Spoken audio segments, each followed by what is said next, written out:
Teman-teman, kan lagi lebaran-lebaran nih. Lagi pada maaf-maafan kan? Saya percaya beberapa dari teman-teman yang lagi maaf-maafan atau yang lagi menerima maaf-maafan itu rasanya tetap sakit ngelihat orang yang pernah nyakitin kamu. Iya atau iya? Jadi di mulut maaf-maafan, Iya, maaf lahir batin. tapi di dalam hati tetap dongkol gitu. tapi beberapa orang sebenarnya memang sudah berniat memaafkan atau di dalam batinnya, dalam pikirannya berkata, saya sudah memaafkan. Tapi rasa sakitnya masih ada. Kenapa masih kesel? Kenapa masih sakit? Saya mau bahas yang ini. Kenapa bagi beberapa orang yang dalam pikirannya sudah memaafkan, Tapi kok masih sakit? penasaran gak sih jawabannya? Simak bumper dulu yuk.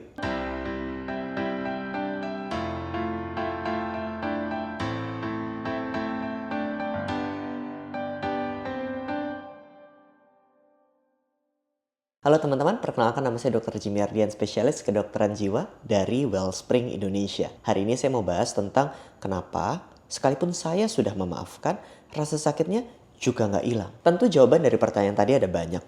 Bergantung perspektifnya, maka jawabannya akan ada di sana. Katakanlah kita ngambil perspektif dari spiritual, artinya ya kamu belum memaafkan sepenuhnya, harus berlatih belajar lagi memaafkan. Kalau perspektifnya CBT, Cognitive Behavior Therapy, mungkin kita harus masih nyari nih, apa proses berpikir yang membuat kita sakit, harus diidentifikasi, harus diperbaiki. Atau ada perilaku-perilaku kita yang masih memicu rasa sakit tersebut, itu juga harus diperbaiki. Kalau perspektifnya misalnya bawah sadar gitu, berarti ada luka beban bawah sadar yang itu harus disembuhkan dulu, ada energi yang harus dilepaskan, gitulah kira-kira. So, bergantung dengan perspektifnya, maka jawabannya sesuai dengan teori tersebut. Hari ini saya mau ngomongin teori yang mungkin jarang dibahas. Saya mau bahas dari sudut pandang teori ego state. Apa itu teori ego state? Teman-teman perlu tahu, dalam teori ego state, individu manusia itu tidak dianggap tunggal. Kita tuh bukan satu orang, kita aslinya dua orang. Saya aslinya 2 orang ya. Ingat meme ini gak sih? Kita aslinya 2 orang. Oke, kembali. Kita aslinya banyak orang. Apa maksudnya? Bayangkan begini. Ini satu tubuh, tapi aslinya kita dioperasikan oleh banyak sekali diri-diri kecil. Contoh paling sederhana lah. Tadi pagi waktu saya bangun, ini baru jam 6:30 saya take video ini. Tadi pagi waktu saya bangun, kan saya udah berniat hari ini saya mau take video. Ada sebagian dari diri saya yang bilang, Udahlah, take videonya besok aja. Ini tidur lagi enak. sebagian diri saya yang lain bilang, Ayo, kita udah sepakat mau ngerjain hari ini. udah dua tuh. Yang satu pengen bangun, ayo kita take video, kita udah sepakat. Yang kedua, udahlah besok aja. Toh juga bisa ditunda kok take video. Nggak harus buru-buru juga, ngapain, nggak ada yang dikejar kan. Udah 2 orang tuh berantem. 2 orang di dalam diri saya yang berantem ini, yang menang siapa? Kebetulan yang take video. Karena ya emang udah disepakati hari ini ayo take video. Dan tidak terbatas pada bangun atau tidur. Ada banyak perkelahian diri-diri kecil di dalam diri kita nggak sih? Kalau di dalam lingkungan kerja yang kita nggak suka misalnya. Ada diri yang tahu kita butuh duit, tapi ada yang diri yang ideal, aku nggak nyaman di sini. Kita di lingkungan pertemanan ada yang diri yang aku butuh teman karena aku kesepian, ada diri yang aku nggak fit in, nggak nyaman di sini. Ada kan ya? Dan selalu seperti itu. Akan ada konflik-konflik kecil di dalam diri. Bayangkan itu cuma konflik kecil yang keseharian yang mampu kita hadapi. Bisa bayangkan nggak kalau kejadiannya besar, terkait keluarga besar, kita masih harus ketemu setiap lebaran, salim-salim pura-pura nggak ada apa-apa, senyum-senyum nahan emosi, kira-kira konfliknya bisa besar nggak? Bisa jadi. Bergantung juga dengan kejadiannya. Lalu kenapa memaafkan tidak membantu? Karena gini teman-teman, bayangkan diri-diri kecilnya emang diri-diri yang berbeda gitu. Bisa bayangin? Yang satu punya tujuan untuk bangun, yang satu punya tujuan untuk tidur. Itu kan ada dua-duanya beda tuh. Setiap tujuan dari bagian diri ini, semuanya tujuannya baik. Caranya mungkin nggak tepat. Si tidur pengen saya, ya istirahat lagi lah. Si bangun pengen saya, ya ayo sesuai kesepakatan. Kita buat video biar banyak orang yang memahami konsep ego state. Kira-kira begitu. Tujuannya sama-sama baik, tapi karena mereka bertolak belakang, rasanya ada yang berantem gitu di dalam. Apa kaitannya dengan memaafkan? Bisa nggak bayangin teman-teman? Kalau ini ada keluarga yang lagi nyebelin di depanmu, sebagian dari dirimu punya tujuan baik untuk memaafkan. Tapi kira-kira yang marah adalah bagian ini bukan? Jawabannya adalah bukan. Yang marah adalah bagian dari dirimu yang lain. So, bayangkan ada 2 orang. Yang satu adalah yang marah akibat kejadian tersebut terjadi. Yang kedua adalah yang spiritual mungkin. Yang udah maafin aja. Jadi kira-kira si memaafkan bicara sama si marah. Udah nggak usah marah. Nanti tambah sakit loh, gitu kira-kira. Pertanyaannya, kalau kayak gini, hilang nggak? Sembuh nggak? Jawabannya, Kemungkinan besar nggak. Kenapa? Karena ingat, kedua hal ini punya tujuan baik. Si marah punya tujuan baik loh, apapun itu. Bisa untuk menegakkan keadilan, bisa untuk rasa aman, bisa untuk nggak disakiti lagi, macam-macam. Sementara si memaafkan juga punya tujuan baik loh. Ya biar nggak berdosa misalnya, ya biar itu adalah hal yang sangat baik dilakukan, memaafkan, mengikhlaskan, kan gitu ya. So kedua aspek ini sama-sama baik, tapi caranya bertolak belakang. Sehingga mereka berkonflik di dalam. Kenapa rasa sakitnya nggak hilang? Karena yang mau memaafkan dan yang rasa sakit itu dua sosok yang berbeda. Dalam pengalaman saya, ketika yang memaafkan adalah bagian yang sedang sakit, itu rasa sakitnya puff hilang. Dan itu mau ditelusur, dicari, diapa-apain, nggak ketemu tuh. Hilang aja rasa sakitnya. Kalau yang memaafkan, yang ini, yang sakit.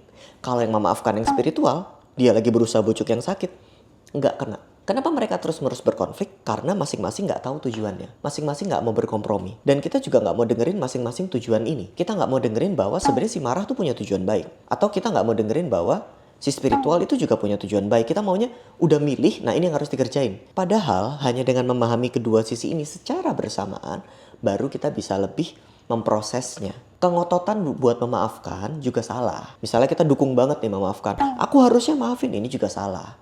Karena sakit rasanya. Bayangin ada orang yang lagi takut, gak aman, gelisah, terus kamu bilang, kamu harus maafin. Gak enak loh digituin. Gak enak. Itu yang terjadi juga di dalam diri kita. Ada diri yang sakit, lalu kita paksa memaafkan. Itu gak enak. Atau paksa buat rasa sakitnya hilang. Itu juga gak enak.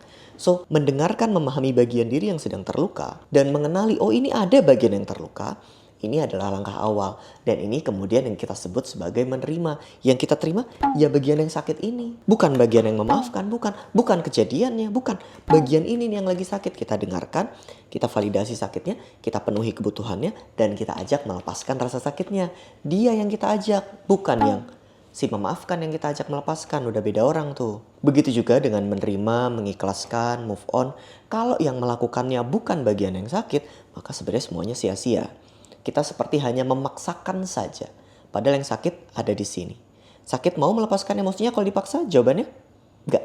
Sakit enggak akan melepaskan emosinya kalau kita paksa. Itu malah bikin mati rasa. Karena kayak dikerubungin gitu sama keharusan. Bikin kita nggak bisa bereaksi.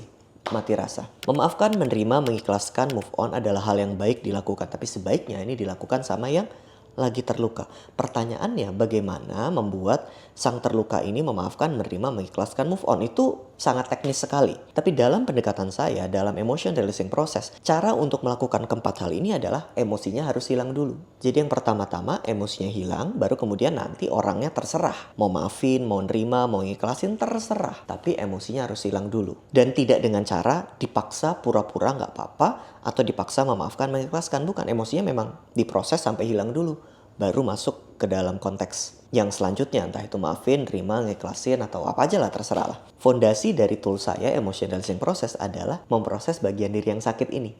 So, kita yang terluka yang disentuh, kita yang terluka yang dipahami. Tapi buat teman-teman yang belum sempat ke terapis, saya ada tips kecil. Daripada kamu ngotot minta bagian diri yang sakit ini untuk memaafkan, daripada kamu kayak keras banget sama bagian diri yang sakit ini untuk menerima, sampai rasa sakitnya kamu harapkan hilang, tapi nggak hilang-hilang, mendingan kamu yang minta maaf sama bagian diri ini. Karena kasihan dia.